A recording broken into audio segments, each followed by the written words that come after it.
Muy bien.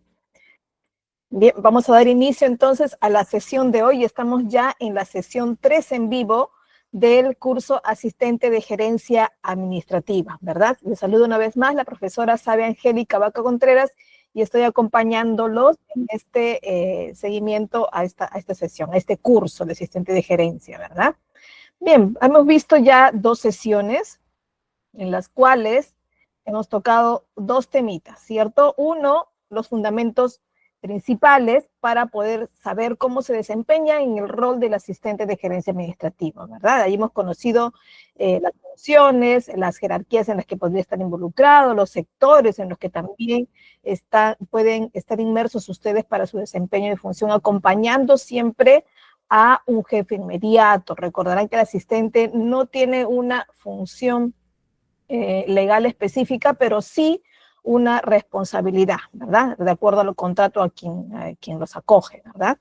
Pero, bueno, cuando se tiene que responder a los actos, entonces sí lo hace, en este caso, la gerencia a la que ustedes van a apoyar, ¿no? Esto no resta responsabilidad, ojo. Ahora, dentro de los sectores en los que están involucrados también, donde los pueden ubicar, pueden coger ciertas jerarquías ustedes junto con su jefe inmediato y, por tanto, pueden tener también una real importancia, como por ejemplo, dentro de un área, un gerente en este caso tiene diversas funciones y por lo tanto necesita a veces varios asistentes y pueden uno de ellos ser el líder de los asistentes, el quien dirija al grupo de trabajo como siendo la mano derecha del gerente administrativo, ¿verdad? Ahora, labor de gerencia administrativa, labor de asistencia de gerencia administrativa propiamente, se hacen en diferentes sectores, ¿verdad? No solo en la parte de la administración general, sino también en recursos humanos, en la parte de logística, en la parte propia de producción o en las áreas de marketing o de ventas. Entonces, todas esas áreas siempre realizan labores administrativas, ¿verdad? En la segunda sesión hemos hablado de la planificación de las operaciones, cómo es que se tienen que tomar en cuenta cuando se van a ejecutar las acciones. Primero, tomando en cuenta la planificación, ¿no? Y ahí recordemos, el ABC de la administración en general, siempre nos regimos de las etapas del proceso administrativo. Y ahí viene la pregunta, le dije que les iba a preguntar en la segunda, pero hagámoslo en esta sesión. A ver, ¿cuáles son las etapas de la administración? En este caso del proceso administrativo. En el chat, respóndanme. Yo creo que todos los que están aquí, los más de 30 que estamos en la sesión, nos van a responder lo mismo, ¿cierto? A ver, empiezo a leerlos. ¿Cuáles son esas 4 etapas del proceso administrativo?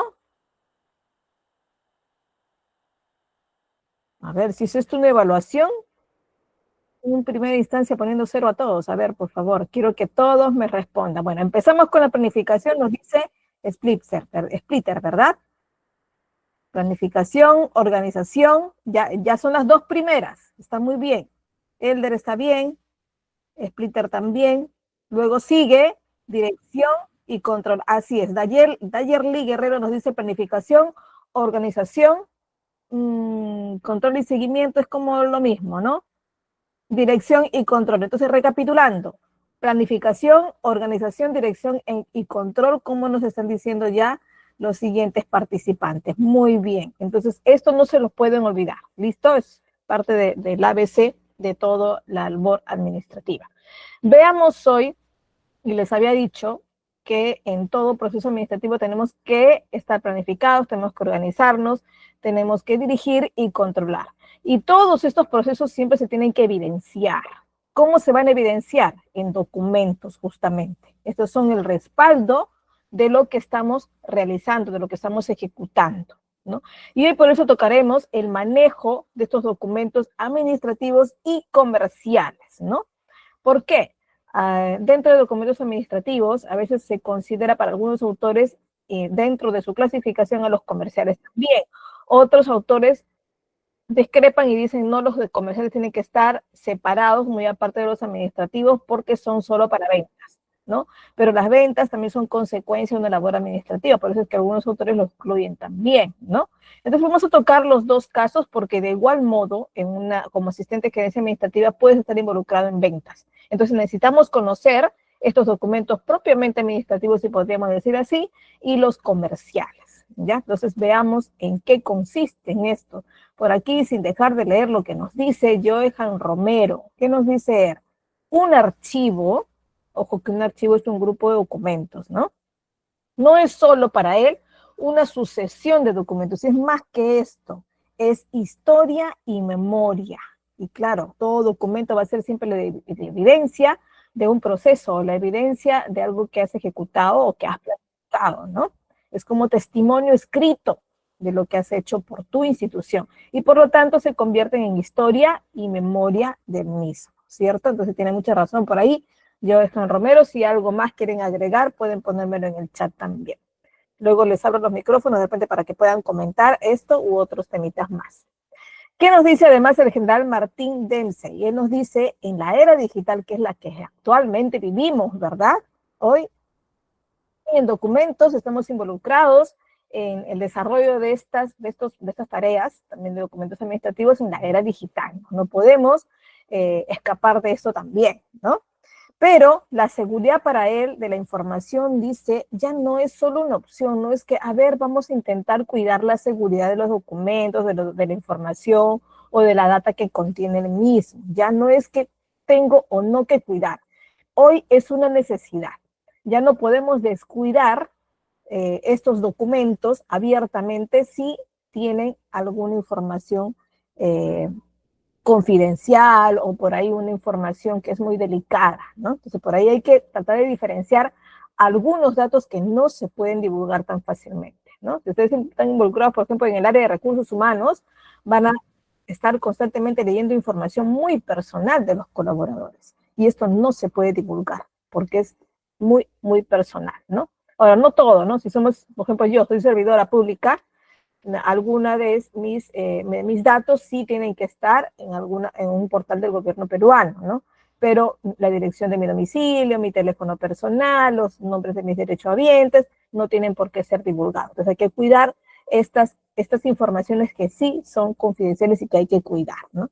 Por ejemplo, cuando tenemos una página web con una pasarela de compras, un e-commerce de repente, y tiene una pasarela de pago también, en ella siempre se vinculan algunos datos de tarjetas, ¿no? de documentos económicos, financieros de los clientes. Entonces, eso también se tiene que cuidar con mucha más razón, ¿no? Porque hoy también hay robos cibernéticos, lamentablemente. Entonces, en la era digital, la seguridad ya no es algo opcional, sino más bien es una necesidad, inclusive una obligatoriedad, ¿no?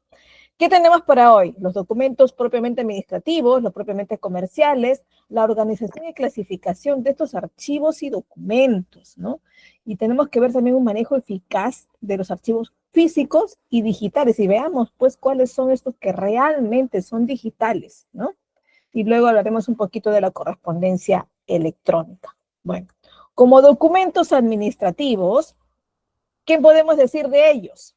Los documentos administrativos en toda gestión, sea esta pública o privada, o no gubernamental o gubernamental también, se necesita este manejo eficaz para el funcionamiento, en este caso, efectivo y sobre todo transparente de todas las instituciones. Sabemos que toda institución pública o privada se debe, una, al rendimiento de cuentas y otra a la transparencia, que por cierto, los dos tienen normas legales específicas, ¿cierto? Tanto instituciones públicas como privadas. Estos documentos se utilizan para la planificación, se pueden utilizar para la propia ejecución, para el seguimiento y de repente para la evaluación de ciertas políticas y programas públicos o privados, ¿no? En lo que siempre estamos involucrados. Bueno, pero en realidad, pues, en resumen, podríamos decir que es una declaración escrita. Todo documento es un documento escrito, ¿cierto? No solo a puño y letra, ¿no? Hoy ya pues necesariamente utilizando la tecnología, los procesadores de textos, ¿verdad? Inclusive un documento no es solo una escritura en nuestro idioma que tenemos, sino también a través de gráficos, ¿no? Las infografías también pueden ser documentos, las estadísticas también pueden formar parte de un documento o ser un documento aparte. Pero es al fin, de todas maneras, al fin y al cabo, una declaración escrita, sea en las formas que presentemos, pero es una declaración escrita, ¿cierto? ¿De qué? De una comunicación. ¿Entre quiénes? Entre organismos de una misma área, de diferentes áreas o de organismos externos, ¿verdad? Que también se necesitan comunicar, ¿no? Veamos, pues, la importancia que requiere destacar estos documentos administrativos, ¿no? Una, que nos debemos, como les había dicho, a la transparencia y rendición de cuentas. Sí o sí tenemos que estar siempre alertas a que tenemos que cumplir con esto. Nosotros no podemos dar una boleta electrónica sin tener el portal donde puedan ellos, o el enlace, brindarles el enlace donde puedan descargar libremente esa boleta, ¿verdad? No solo es que le llegue al correo electrónico, sino que además tiene que tener las validaciones necesarias para su, en este caso, para considerarlas válidas, ¿no? De estas boletas. Rendición de cuentas, ¿por qué? Porque siempre nos sometemos a evaluaciones, ¿cierto?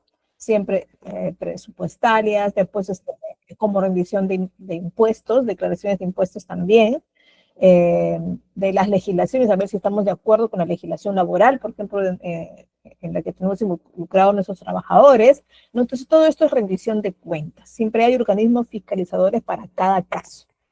Luego, es importante también porque nos ayuda a que mostremos eficiencia y efectividad en nuestras acciones, ¿no? Es decir, nos va a ayudar a coordinar y a optimizar también recursos, procesos, actividades, mejorando pues siempre la calidad del servicio, en este caso, ¿no? Y por qué no del producto también que tengamos por ahí en la empresa. Además, porque forma parte del marco legal y normativo, aseguran que todas las acciones estén siempre acordes y en cumplimiento a las leyes, que en este caso son de la nación, o a las regulaciones internas, en este caso que estén de acuerdo con las normativas internas como los reglamentos internos de una institución, ¿verdad? ¿Qué más? Y esto es lo que decía Jochen Romero, que es memoria institucional, ¿no? ¿Por qué? Porque constituyen la conservación de la historia y el conocimiento institucional a través de documentos, ¿no? Ordenados como archivos. Entonces, en resumen, pues los documentos administrativos son de todas maneras fundamentales, ¿sí? Para este buen funcionamiento, si no, no pudiera existir un buen funcionamiento de la gestión público-privada, pero no podría evidenciarse, ¿no? Y proporciona pues este marco estructurado que necesitamos para tomar decisiones también y para ejecutar las políticas y cumplir con el rendimiento de cuenta que tanto necesitamos. Bueno, por aquí he dejado pasar esto de aquí, este esquema que nos dice un decidiendo qué hacer con estos documentos administrativos o cómo lo vamos a generar o cómo vamos a decidir qué documento administrativo necesitamos, ¿no? Lo básico es que tenemos que tomar en cuenta, en primero o segundo lugar, es qué mensaje vamos a comunicar y a quién deseamos comunicar o a quién necesitamos comunicar este mensaje. Entonces, en base a esto, luego con una clasificación que vamos a conocer en unos minutos, vamos a decidir qué tipo de documento administrativo voy a utilizar. Y también tenemos que decidir qué tipo de escritura voy a hacer, ¿cierto? Bueno, mínimo, tenemos que decidir primero si una redacción escrita física o digital, si va a contener, va a ser un cuadro resumen o va a contener párrafos. Entonces, en base a eso también voy pensando en qué documento es el que voy a redactar, ¿cierto? Entonces, esto es básico para poder tomar decisiones luego en la redacción de documentos administrativos. Tomar en cuenta también que hay documentos que son claves, ¿no? Unos, el más usado en todas las gestiones, el más usado es el memorándum. Puede ser este memorándum personal, simple, o puede ser múltiple también, ¿no? Y sirve generalmente para recordar o dar órdenes, ¿no? Generalmente utilizado en forma vertical de superior a inferior, ¿no? Algunas instituciones consideran que es una falta de respeto que un superior reciba de su subordinado un memorándum, ¿no? Pero va a depender de cómo es la costumbre también y las normativas internas que lo ameritan, que lo autorizan, ¿no? Puede ser que sus normativas pongan que los memorándums solo sean verticales descendentes, es decir, es un superior o inferior. Entonces, si está puesto así, se tiene que cumplir, ¿no? Y estas políticas que se van implantando siempre van a tener un porqué, ¿no? Y generalmente va a ser para ordenar la comunicación. ¿no? Y para la clasificación también de los documentos. El otro documento que también es bastante utilizado es el oficio, que se utiliza para invitar, coordinar y para recordar también, pero la diferencia es que un oficio se utiliza entre dos tipos de instituciones. Mínimo, uno de ellos tiene que ser pública, es lo que más se utiliza, la pública, ¿no? Dos privadas, dos instituciones privadas generalmente no se comunican con un oficio.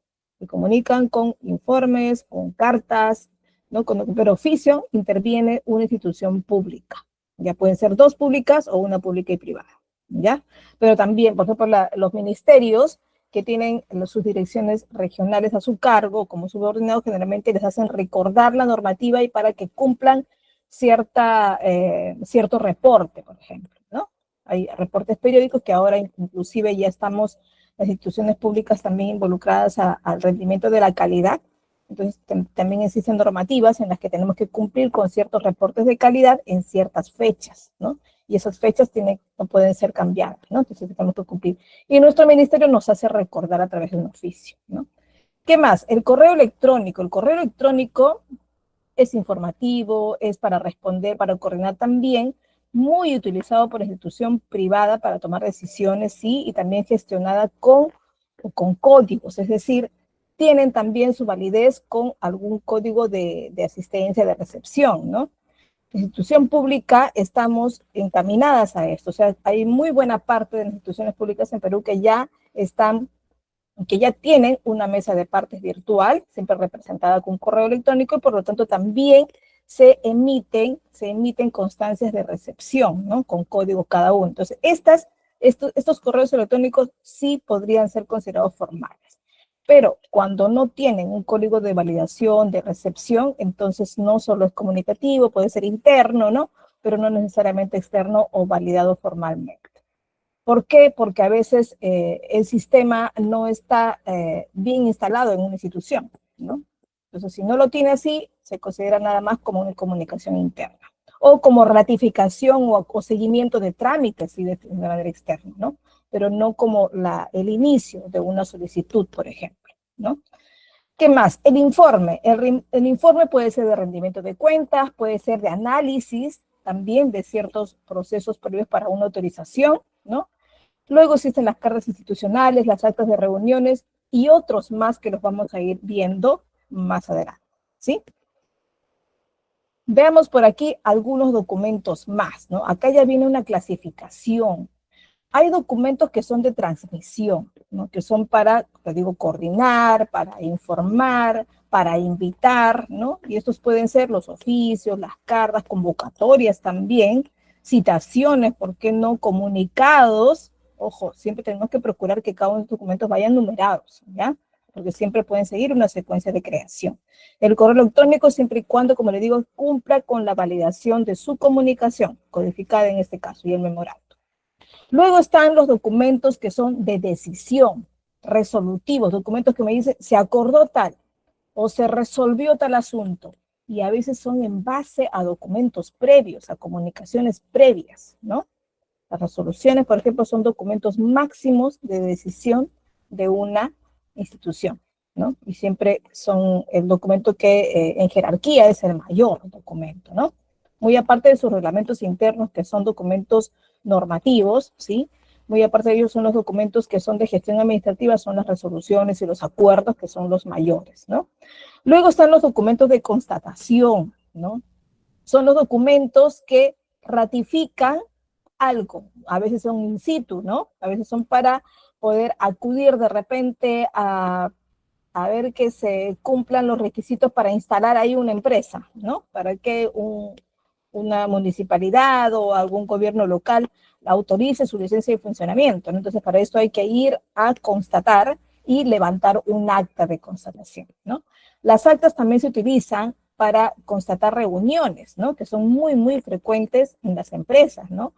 A veces las instituciones privadas no levantan acta tanto como la institución pública. En la institución pública sí necesitamos evidenciar casi todos los procesos, ¿no? Documentos de juicio. Pueden ser también informes de documentos de juicio y pueden ser los informes, como los había visto, que son los comunicativos de transmisión, ¿no? Pero también puede formar parte como documento de juicio, ¿no? Generalmente cuando se hacen análisis. Y los dictámenes, pues, ¿no? Que a veces se hacen, sobre todo en procesos de litigio, ¿no? Bueno, un acta requiere, como muchos de los documentos, requieren seguir una estructura básica, ¿no? Un acta, nos referimos de una reunión, por ejemplo, necesitamos tener primero un encabezado, ¿no?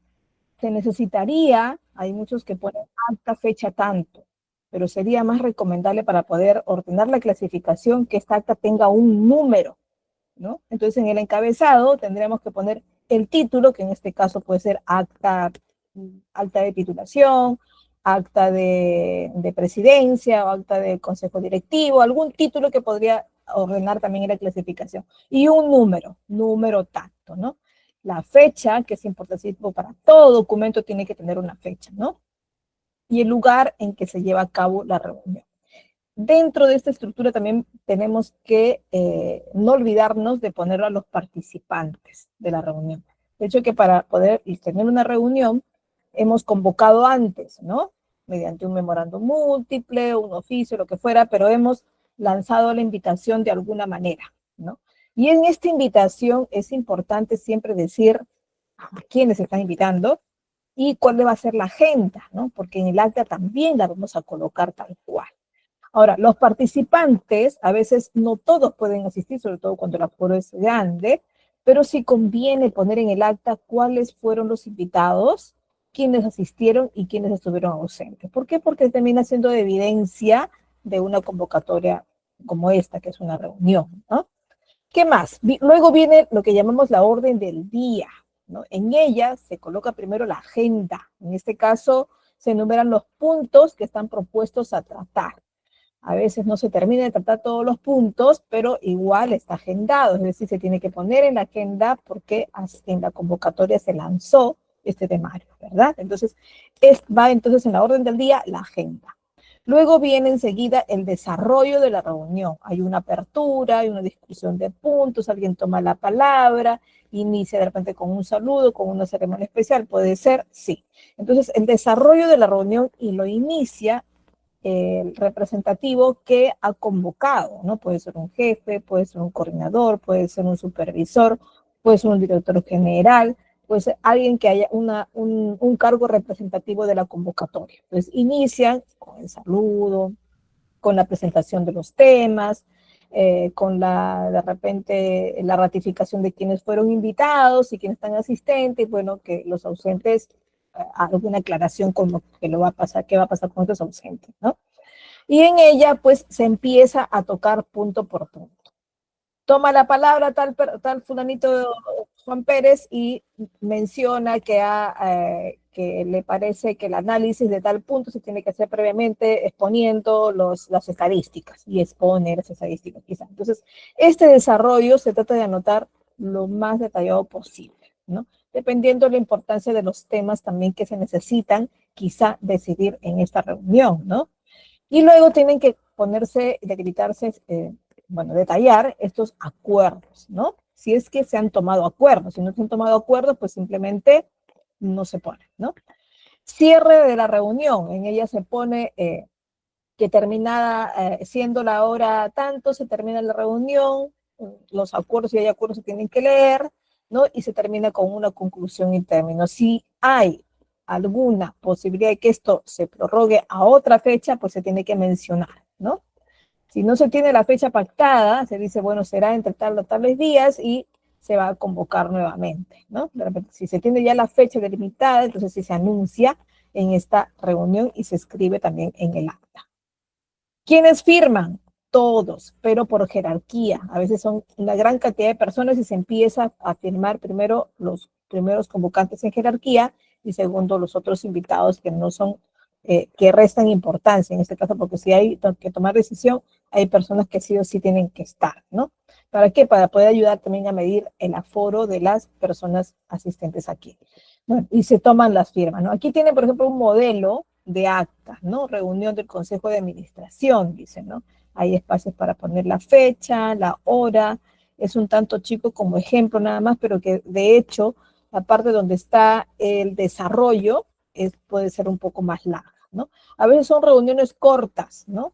Simplemente para anunciar algo y queremos que estén presentes las personas que van a escuchar este anuncio. Entonces simplemente se anuncia, se lee o se lee de repente la nueva política y se toma nota de las personas que asistieron y punto, ¿no? ¿Qué más? El oficio. El oficio es otro de los documentos utilizados entre las empresas con institución pública, ¿no? Y es también pues, un documento escrito, realizado y emitido en este caso por una organización a fin de comunicar, en este caso, una determinada acción administrativa, puede ser una orden, puede ser un recordatorio también, ¿no? Muchas veces son formados como sustento oficial también para acompañar a las normas legales, ¿no?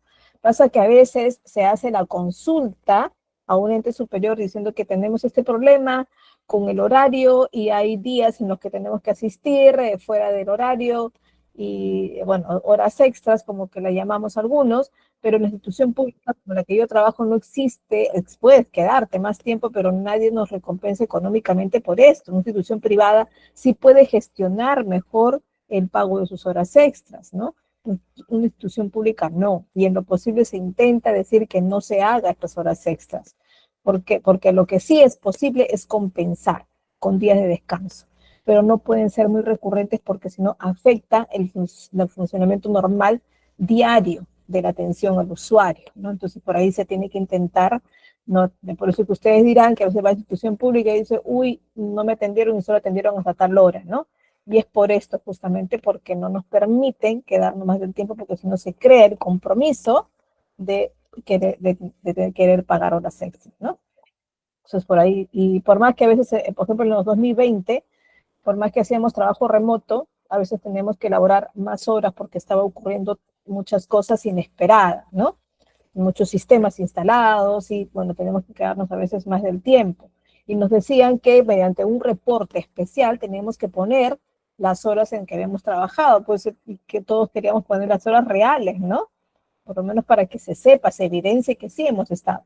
Pero en nuestro documento en Excel, que tenemos que reportarlo así, tenemos que poner al costado, y así lo poníamos muchos de nosotros o horas extra laborales con voluntarias, ¿no? Así poníamos para ya no crear más problemas, ¿no?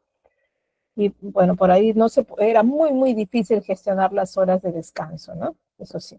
Pero bueno, sabíamos pues que teníamos que servir, en este caso, a los estudiantes, que era lo más difícil de comunicarnos con ellos, ¿no?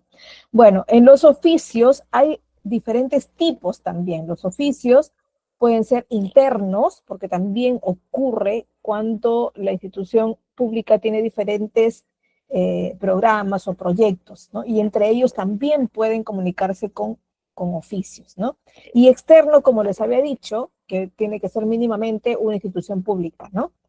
Pueden ser dos públicas o una privada y una pública. Y también existen los oficios múltiples, ¿no? El Ministerio de Salud, por ejemplo, quiere comunicarse con todos los directores médicos de diferentes postas médicas del sector de Villa María del Triunfo, ¿no? Entonces, ¿qué emite? Emite un oficio múltiple, ¿no? De repente quiere comunicarse el director regional de educación de Lima Metropolitana, quiere comunicarse con todos los directores generales de las instituciones tecnológicas, ¿no? Y emite un oficio múltiple para esto, ¿no? Entonces existe también esto. ¿Qué estructura debe seguir? ¿Qué estructura debe tener? ¿No? Y todos, como todo documento, membrete, ¿cierto? Lugar y fecha, el número del documento, que es importantísimo, el destinatario, ¿no? Ahora, existe, vamos aquí con este oficio, en este caso es un oficio múltiple muy sencillo, muy corto, bueno, tiene 2 páginas, pero acá se ve la primera, donde se estaba informando de las actividades y el reporte de trabajo de remoto y cómo es que se iba a realizar este reporte, ¿no? Allá por los años 2020, ¿no? Y notarán que este oficio no tiene una firma física, una firma gráfica, ¿no? Como la que conocemos todos, que es la llamada rúbrica, ¿no? Ese garabato que hacemos nosotros con nuestro puño, pues no está por ninguna parte, ¿verdad? Notarán que la primera página tiene un código QR en la parte inferior izquierda y tiene en la parte superior derecha, después de lo que dice mejores peruanos siempre, hay un check, ¿no? Un visto en celeste y unos códigos al costado. Bueno, estos forman parte de la firma, de la validación digital. Aquí tienen en la última parte la firma propiamente digital, que está en la parte media de la hoja de la derecha, ¿no? Esto es la firma y su validación está representada por el código QR y por el visto que está en la primera página.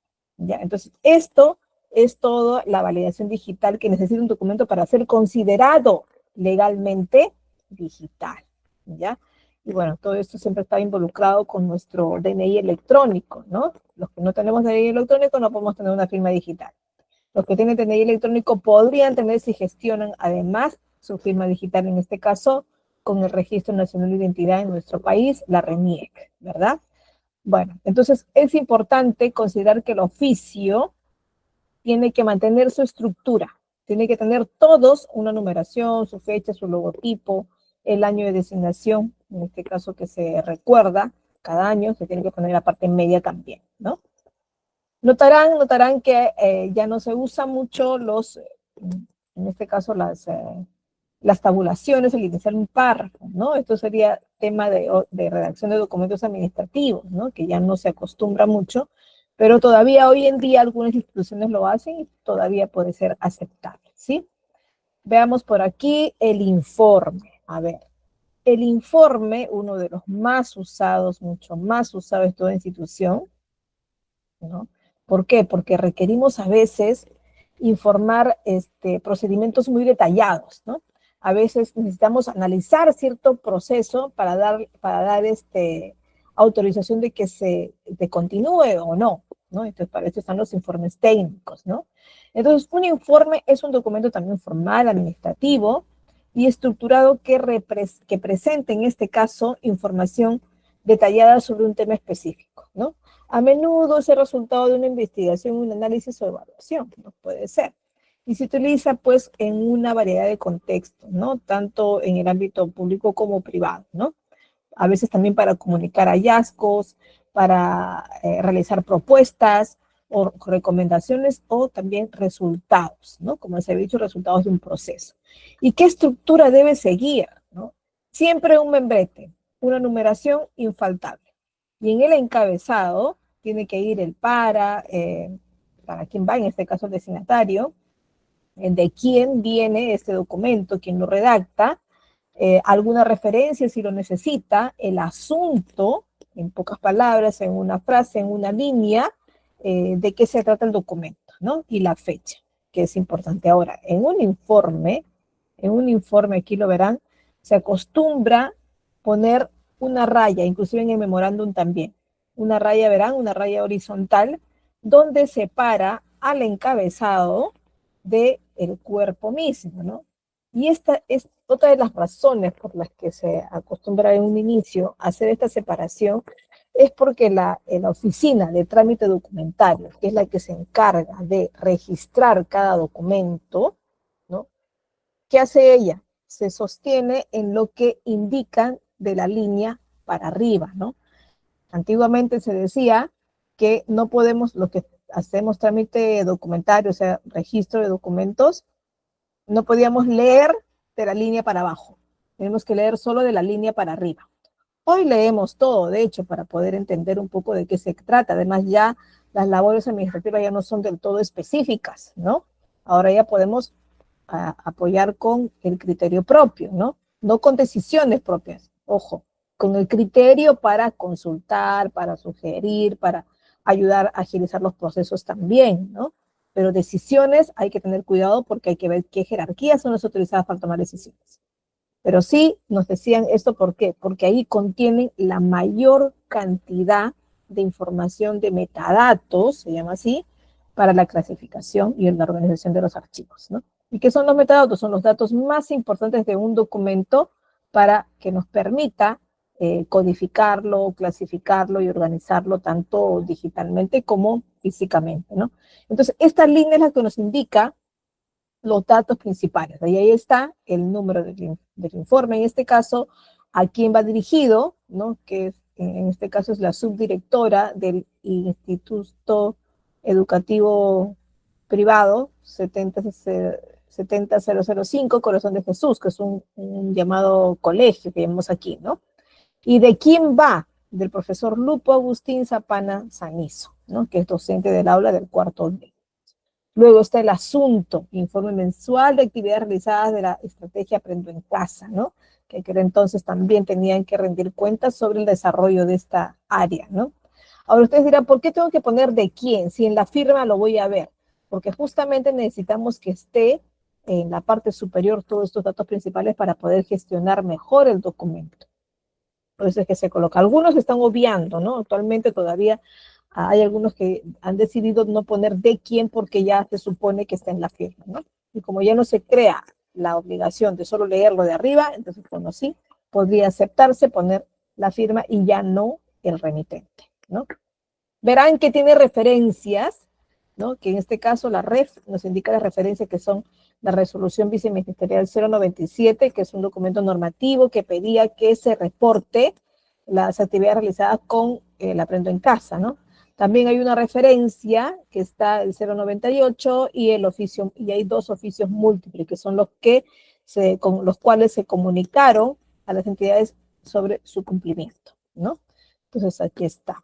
Y aquí vienen las resoluciones. A ver, antes de continuar, quiero recordarles que el Instituto GECAP les tiene una promoción, ¿verdad? Ustedes habrán visto pues que las sesiones en vivo son totalmente gratuitas, pero el certificado les da esta opción de tenerla con un descuento, ¿no? En este caso, la promoción está hasta el día 2 de julio, solo hasta mañana, ojo, es con 50 soles o 14 dólares estadounidenses, desde 50 soles o 14 dólares pueden ser pagos los certificados. Esta promoción, ojo, solo hasta mañana, ¿ya?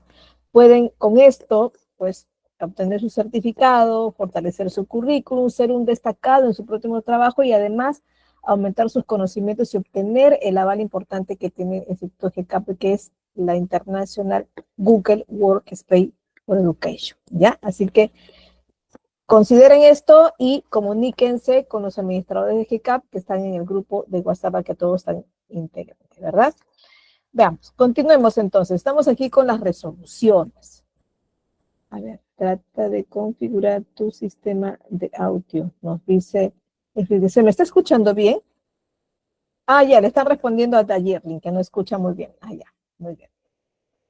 Si quiere alguno participar, levanten las manos, chicos, que les puedo prender los micrófonos, si tienen alguna consulta o aclaración para algún temita, ¿sí? Veamos por aquí, a ver, las resoluciones. Ya, las resoluciones les había dicho que es el documento máximo de una institución, el de mayor jerarquía. ¿Ya? ¿Por qué? Porque las resoluciones son decisiones formales, ¿no? Que vienen del análisis de un informe anterior y son escritas, ¿cierto? Emitidas, en este caso, por la máxima autoridad competente de la institución o de la empresa, en este caso puede ser, ¿no? Y se establecen normas, termina siendo además un documento normativo, ¿no? Un documento que afianza la normatividad de la empresa o que afianza la normatividad de cierto proceso, ¿no? También va acompañada de ciertas directrices o algunas disposiciones administrativas, ¿no?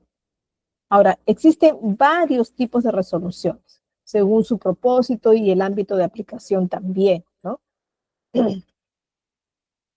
Sí, vamos a ver algunos, a ver.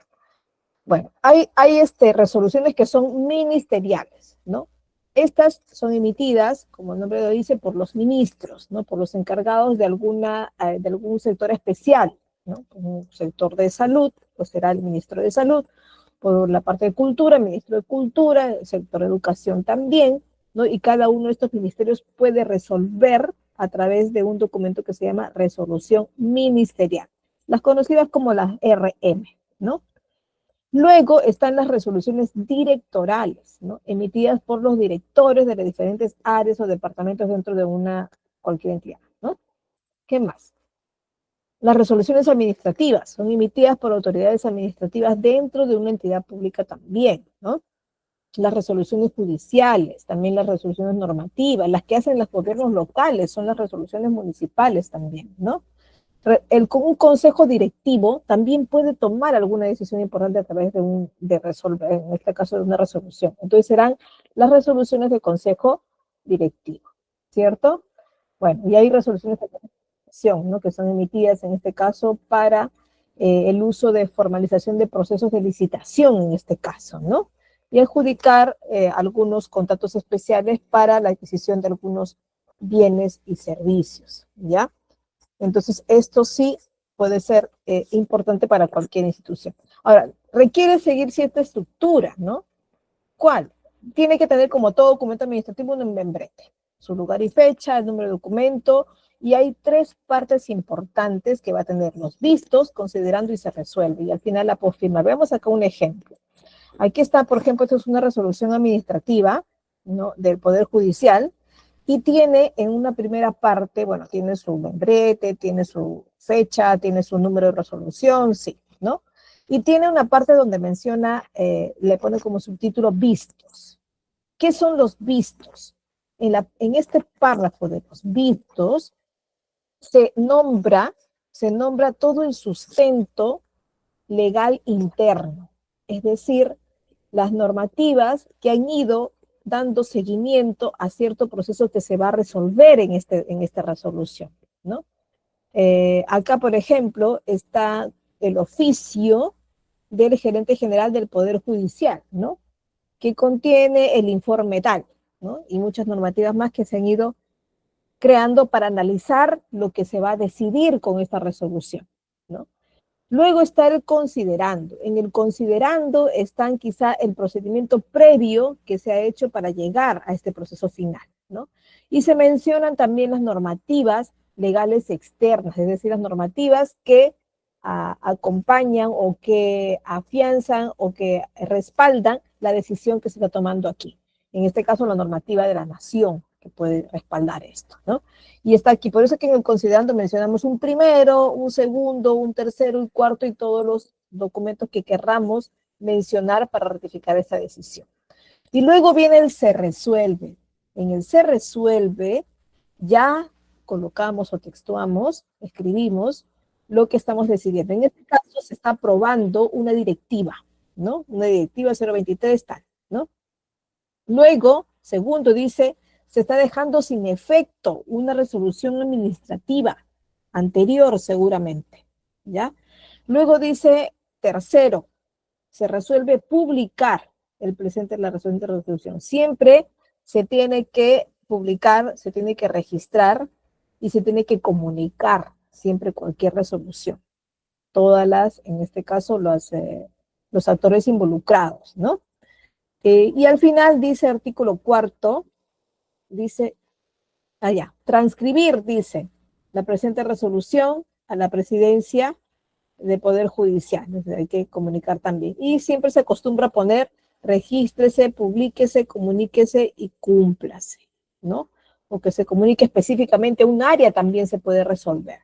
Y enseguida pues viene la firma, ¿no? Que en este caso es un documento modelo que no está completo porque solo tiene el nombre de la persona que está resolviendo, que seguramente es la autoridad máxima de esta área del Poder Judicial, ¿no?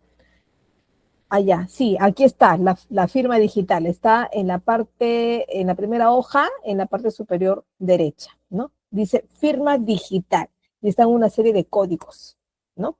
Entonces, esto valida el documento. Entonces, sí, estamos frente a un documento, no es solo un modelo, sí es un documento real, ¿no? Hay una validación también en la parte inferior, izquierda, ¿verdad? También tiene los datos para validar, en este caso, una firma digital. Hablando también del memorándum, a ver, ustedes, dentro de su experiencia, seguramente por ahí, o habrán, si no es la propia, de algún familiar o algún amigo, han escuchado hablar de que les han emitido o han emitido alguna vez un memorándum, o qué experiencia tienen con el memorándum. Algunos, por ejemplo, consideran el memorándum como un documento sancionador, ¿no? De llamada de atención, ¿no? ¿Han recibido alguna vez un memorándum especial ustedes? A ver, voy a abrir micrófonos, alcen la mano o participen abriendo sus micrófonos inmediatamente. Sí, activar micrófono, aquí, activados todos. A ver, chicos, si no comienzo a llamar a uno por uno. ¿Qué experiencia tienen con algún documento administrativo o con el memorándum específicamente? A ver, ¿quiénes están por ahí? Por ahí vengo Abrigo Hernández, Altagracia, Anet, Ana Terreros. A ver, chicos. A mí, pero un memorándum para llamar la atención, nos dice Cindy, de su trabajo. Le emitieron un memorándum para llamar la atención.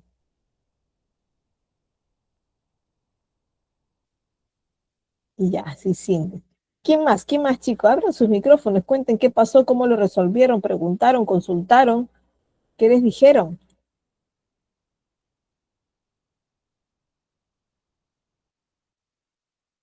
Cindy, tienes la opción de abrir el micrófono, coméntanos, ¿por qué te llamaron la atención? ¿Qué te dijeron en el memorándum?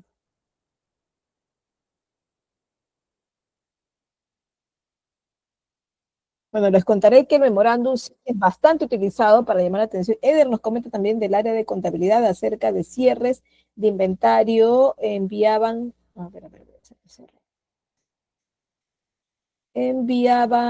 memorándum a todas las unidades. Bueno, es un recordatorio, ¿no? Por lo que entiendo, mandaron un recordatorio para mencionar que estaba cercano un cierre de inventario, es lo que entiendo. Sí, exacto, nos dice, así es.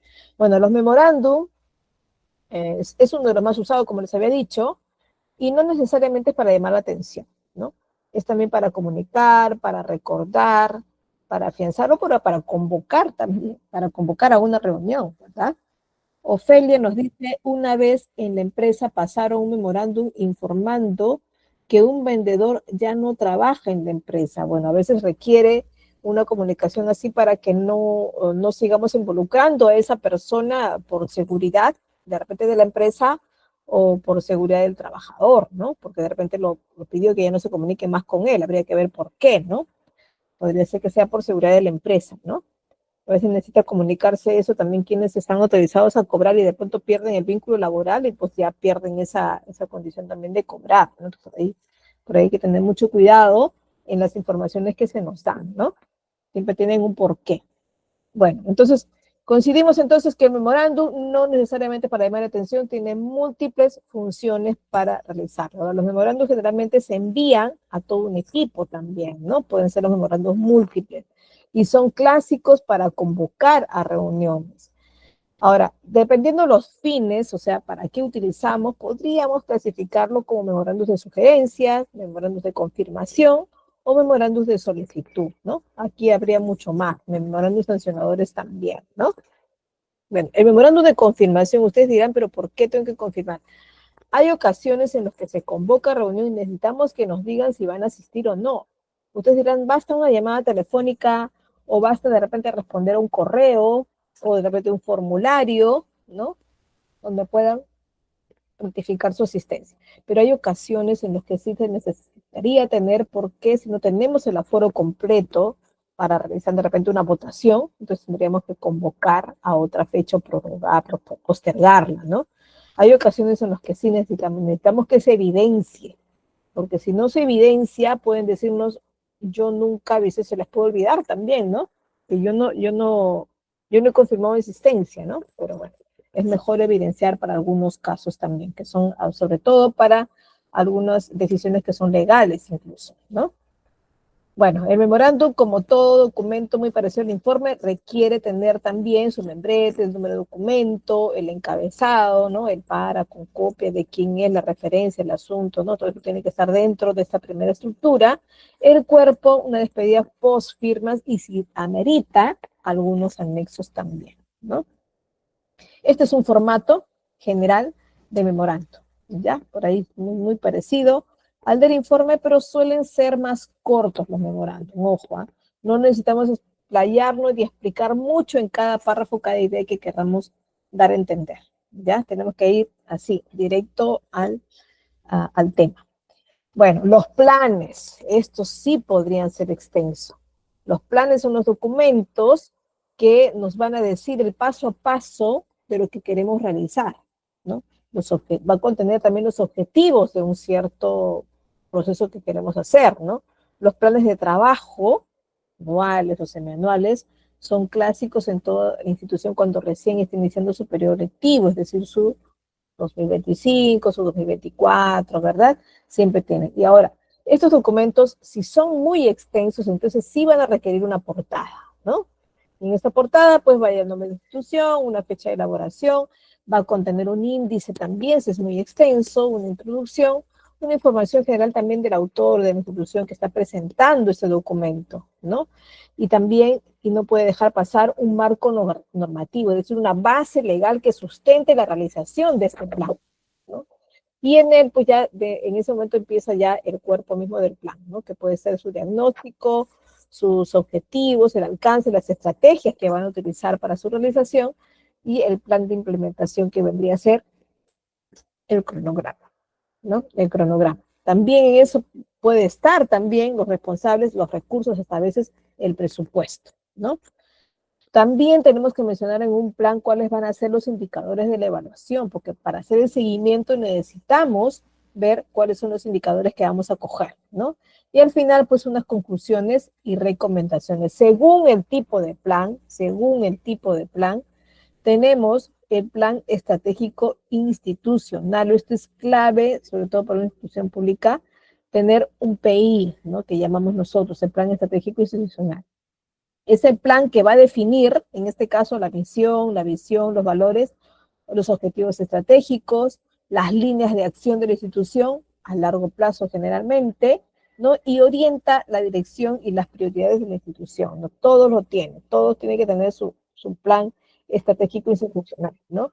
Las instituciones privadas, las que están involucradas con venta de productos y servicios, tienen que tener su proyección a largo plazo, entonces necesariamente tienen que tener un plan estratégico institucional, ¿no? ¿Qué más? El plan operativo, generalmente anual, ¿no? Que va a poder desglosar en él, en este plan, los objetivos estratégicos en actividades más concretas, en actividades más específicas, ¿no?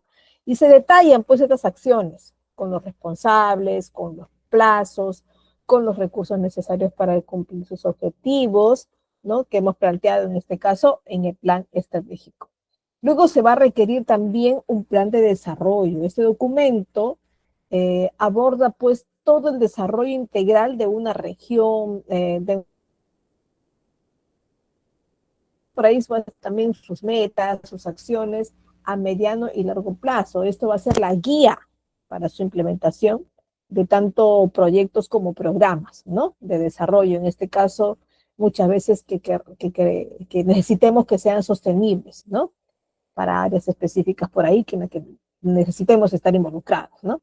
También se desarrollan los planes de contingencia. Estos planes de contingencia van a definir algunas acciones, ¿no? Que nos ayuden en este caso a estar preparados para casos de emergencia o algunas situaciones imprevistas, ¿no? Y de esta manera va a poder asegurar la continuidad de las operaciones, minimizando siempre algunos impactos negativos, ¿no? De hecho, que vamos a estar medianamente preparados para una eventualidad, pero nunca estamos totalmente preparados hasta que la enfrentamos, ¿no? Pero si tenemos un plan de contingencia, vamos a estar bastante preparados para esta eventualidad, ¿no? Por ejemplo, para el caso de sismos, ya todas las empresas, instituciones tienen que tener su plan de contingencia, ¿no? En ello está las líneas de evacuación, las acciones que se realizan para el rescate, para la salvaguardia de algunos heridos. Bueno, esto se tiene que hacer cada año mínimamente, ¿no? Un plan de capacitación súper necesario si estamos ahí involucrados en el desarrollo del personal, en el crecimiento de la empresa y haciendo crecer a nuestros colaboradores. Estamos seguros que vamos a poder hacer crecer a la empresa, ¿no? Entonces, en ese documento se va a detallar las necesidades de la formación personal, también las acciones para desarrollar sus competencias y habilidades y las acciones que se van a empezar para la mejora del desempeño, ¿no? Y la eficiencia en este caso del personal. Y poder alinear todo esto con los objetivos de la institución, ¿no? Súper necesario tener un plan financiero. Es otro de los planes bastante utilizados, sobre todo a veces cuando recién estamos iniciando una empresa, tienes un plan inicial financiero, ¿no? Y se establece incluso desde el área de planificación y la gestión de recursos que necesitamos al fin y al cabo para poder desarrollarnos, ¿no? Como empresa. ¿Qué participación tiene en este caso el asistente de gerencia administrativa? Tiene que ayudar en el desarrollo de eso, es decir, por ahí preparando las estadísticas, preparando los cuadros de financiamiento que necesitan en el área, ¿no? Y garantizando de esta manera que la información sea completa, sea necesaria, contenga el análisis que se requiera para tomar las mayores decisiones de la empresa, ¿no? Con respecto al área financiera. Entonces, este plan se desarrolla generalmente al inicio de cada año, ¿no? Y proyectado muchas veces a largo plazo, ¿no? ¿Qué estructura? Bueno, les había dicho que tenemos que tener una portada muchas veces, una introducción, alguna información general, y terminamos siempre con conclusiones y recomendaciones. Por aquí tenemos la portada de algunos, en este caso el PI de la Contraloría General de la República, que en este caso tiene una proyección al 2026, ¿no? Aquí algunos índices para que tengan una idea de qué temas son los que se abordan dentro de estos planes, ¿cierto? En este caso es el PI, el Plan Estratégico Institucional. Bueno, hablemos aquí un poquito de los documentos comerciales. De hecho, ustedes conocen mucho sobre documentos comerciales. Mínimamente se han hecho alguna compra o han vendido algo y han tenido que o generar o recibir algún documento en respaldo a esa compra, ¿no? Una boleta de pago, una factura, una nota de crédito también, ¿por qué no? Una nota de débito, ¿no? Que son documentos muy, muy comunes en el ámbito mercantil, ¿no? Aquí les pongo que son todos los comprobantes y títulos extendidos por escrito siempre, esta escritura puede ser digital o física, en los que se deja constancia de operaciones que se realizan en la actividad mercantil, en la actividad comercial, ¿no? Netamente de venta, ¿no? De acuerdo con los usos y costumbres de hechos generalizados y de acuerdo a las normativas legales en las que está involucrada la empresa, ¿no? ¿Cuáles son estos? Las facturas, las boletas, órdenes de compra, los recibos de comprobante de pago en general, las notas de crédito y débito, los contratos también están considerados como documentos comerciales, ¿no? El albarán también y la guía de remisión o el estado de cuenta que por ahí las instituciones bancarias nos emiten, ¿no? Tienen aquí algunos ejemplos, el recibo también está medianamente aceptado si es que después trae como respaldo una boleta o factura, ¿no? Puede ser un recibo provisional para la creación después de una boleta o factura. Las notas de crédito, las notas de débito que están muy utilizadas cuando se necesita hacer unos cobros adicionales o se necesita no devolver dinero, sino utilizarlo como parte, como documento de compra futura, ¿no? Cuando, por ejemplo, devolvemos algo que no nos quedó, una prenda de vestir, y a veces estamos fuera de la fecha de devolución de dinero, nos crean pues una nota de crédito para utilizarla después como una próxima compra, ¿no? Este es un estado de cuenta bastante utilizado, he puesto acá un ejemplo sencillo, ¿no? Una carta poder, por ahí les había prometido darles un modelo de carta poder. Ojo, la carta poder contiene datos básicos, ¿no? Uno, ¿quién da el poder? ¿Quién es la persona que autoriza? ¿No? Por eso es que se empieza con un yo. Y me identifico, cuál es mi nacionalidad, mi nombre exacto, y algunos datos que necesites informar a la institución a quien vas a presentar la carta poder. A veces no necesitas presentar tu estado civil, a veces no necesitas ni siquiera decir tu edad, ¿no? Pero hoy en día sí la nacionalidad sí es importante porque en base a esto se ratifica el documento de identidad, ¿no? Y además en el segundo párrafo recién se autoriza, se dice que haciendo uso y derecho de acuerdo a la ley, a veces se ratifica el nombre de la ley, dependiendo para dónde estamos llevando la carta poder, y dependiendo también de si esa institución me ha puesto un modelo de carta poder, ¿no? Doy poder al fulano de tal, al señor, a la señorita, a la señora, lo que fuere, con el documento de identidad tanto y de estado civil domiciliado en tanto, ¿no? ¿Para qué? Para que en mi nombre y representación realice lo siguiente. En este caso puede ser firme, gestione, obtenga de repente o recoja tal documento mío, ¿no? ¿Dónde? Dice dónde, ¿no? Se especifica lo mejor posible. Este documento lo puedo redactar a mano. Hoy en día las documentaciones todavía están aceptadas a mano, pero siempre se pide que sea legible. Si no se entiende tu documento, en algún momento puede estar invalidado. Así que por eso se recomienda mejor utiliza los medios digitales para redactarlo y ya lo firmas físicamente si quieres, ¿no? Por ejemplo, en mi institución tenemos cada vez que haces un trámite, un estudiante, un egresado, un usuario X, se lleva un carguito, que es una parte desglosable de la parte de abajo de nuestro documento de trámite documentario, que llamamos el FUT, ¿no? El formato único de trámite.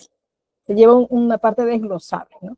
Si no lo puede recoger el titular, en la parte de atrás pueden escribirle, autorizo a fulano de tal a que recoja mi documento, firma y listo, ¿no? Entonces, en este caso, sí le autorizamos, pero que ponga clarito sus datos, ¿no? Y puede ponerlo en 2 párrafos y nada más, ¿no? Pero cuando ya necesitamos presentarlo a una institución que tienes que traer tu carta poder, ojo, puede ser carta poder simple o carta poder legalizada, ¿no? Con notaría. Ya va a depender de qué trámite se está haciendo y quién me lo solicita. Entonces hay que cumplir con ese requerimiento. En todo caso, sí lo tenemos que utilizar, ¿no? Bueno, por aquí les dejo el material, chicos, porque se nos acabó el tiempo ya de la correspondencia. Les había dicho ya antes que la correspondencia es legal o es considerada formal si tiene los requerimientos de la legalización, que en este caso es utilización de un código, ¿no? De respuesta, ¿no?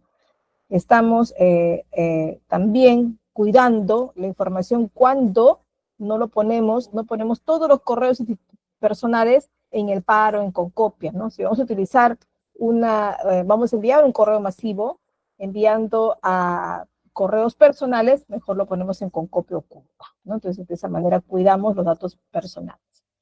Muy bien, chicos, hemos llegado a la parte final de esta tercera sesión de manejo de documentos administrativos. GECA va a tener este material para que pueda compartirlo con ustedes oportunamente, de acuerdo a las indicaciones que ellos dan. Y nos vemos en la sesión 4, en organización de reuniones y eventos, ¿sí? Nos vemos entonces, hoy estamos martes, nos vemos el día jueves. Hasta luego, chicos. Muy buenas noches.